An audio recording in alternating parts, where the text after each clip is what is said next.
வணக்கம். TNPSC Mathsல problems on agesல ஒரு sum பார்க்கலாம். In a school, the average age of the students is 6 years and the average age of the 12 teachers is 40 years. If the average age of the combined group of all the teachers and students is 7 years, find the number of students கேட்டிருக்காங்க. பாருங்க, average age of the students வந்து 6 years. But எத்தனை பேர் students, number of students எத்தனை அப்படிங்கிறது இங்கே தெரியாது. அதுதான் நம்ம இந்த கொஸ்டின்ல கண்டுபிடிக்கணும். And the average age of 12 teachers இருக்காங்க, அவங்களோட average age வந்து 40 years னு கொடுத்திருக்காங்க. Average age of combined, இப்ப டீச்சர்ஸையும் ஸ்டூடண்ட்ஸையும் கம்பைன் பண்ணும்போது அவங்களோட average age வந்து என்னமா வருது அப்படின்னா 7 இயர்ஸா வருதா. ஸோ நம்பர் ஆஃப் ஸ்டூடெண்ட்ஸ் என்ன அப்படிங்கிறது நம்ம கண்டுபிடிக்கணும். யூஸ்வலாக வந்து ஈக்குவேஷன் மெத்தடில் ஃபைண்ட் அவுட் பண்ணுவோம். பட் ஈக்குவேஷன் தெரியாதவங்க ஏதாவது ஒரு இடத்துல மிஸ்டேக் பண்ணிட்டோம் அப்படின்னா அது வந்து தப்பாக ஆன்சர் வந்து தப்பாக ஃபைண்ட் அவுட் பண்ணுறதுக்கு சான்ஸ் இருக்குது.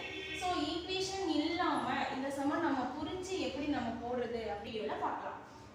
இப்போ ஸ்டூடெண்ட்ஸோட ஆவரேஜ் ஏஜ் வந்து 6 இயர்ஸ்னு கொடுத்துருக்காங்களா. அப்போ 12 டீச்சர்ஸ்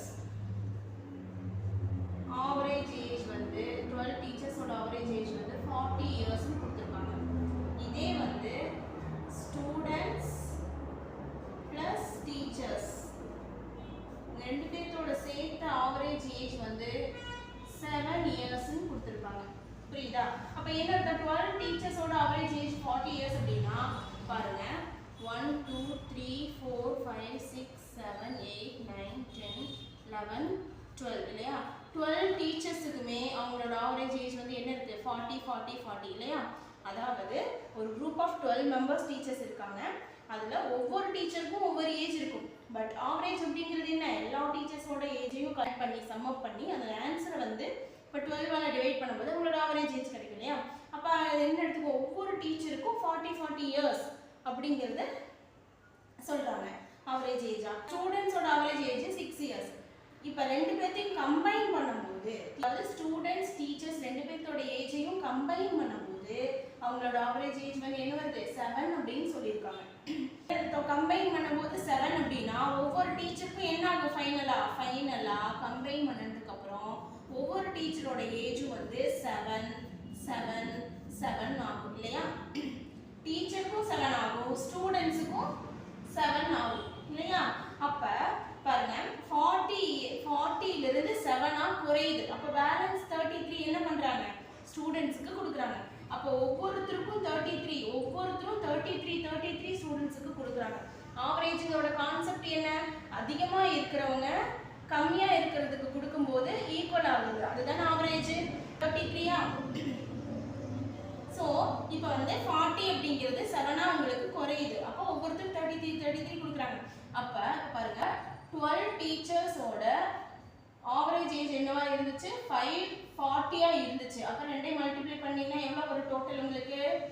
10 40 என்ன வரும்? 400. 240 80. அப்போ 480 இல்லையா?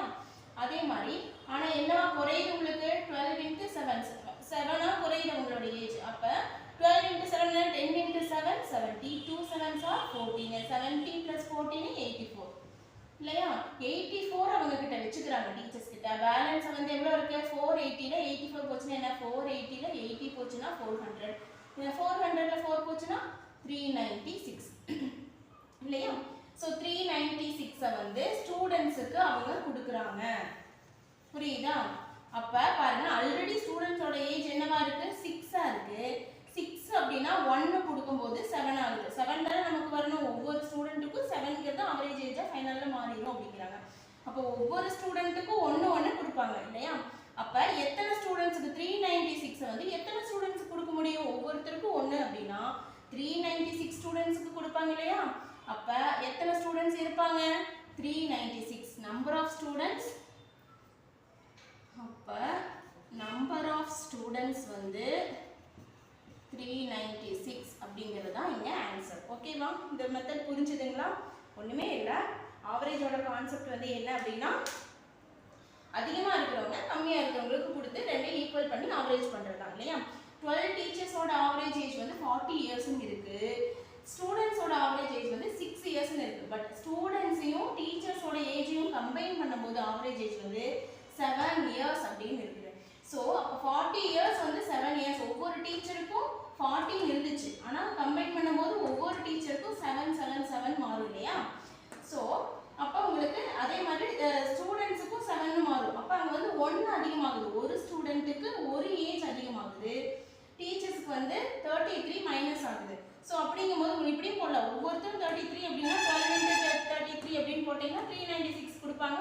ஒரு ஸ்டூடெண்ட்டுக்கு 1 கொடுக்குறாங்க அப்படின்னா 396 ஸ்டூடெண்ட்ஸுக்கு கொடுப்பாங்க அப்படிங்கிறத நீங்கள் புரிஞ்சுக்கணும். இது வந்து ஈக்குவேஷன் மெத்தடில் போடலாம். பட் சில கன்ஃபியூஷன், சில பேர்த்துக்கு ஏதாவது ஒரு இடத்துல மிஸ்டேக் பண்ணிட்டீங்க அப்படின்னா அது தப்பாயிடும். ஸோ இந்த மாதிரி புரிஞ்சு போட்டுக்கிட்டீங்க அப்படின்னா கான்ஃபிடென்ட்டாக ஆன்சர் இதுதான் அப்படிங்கிறது போட முடியும். Okay, thank you.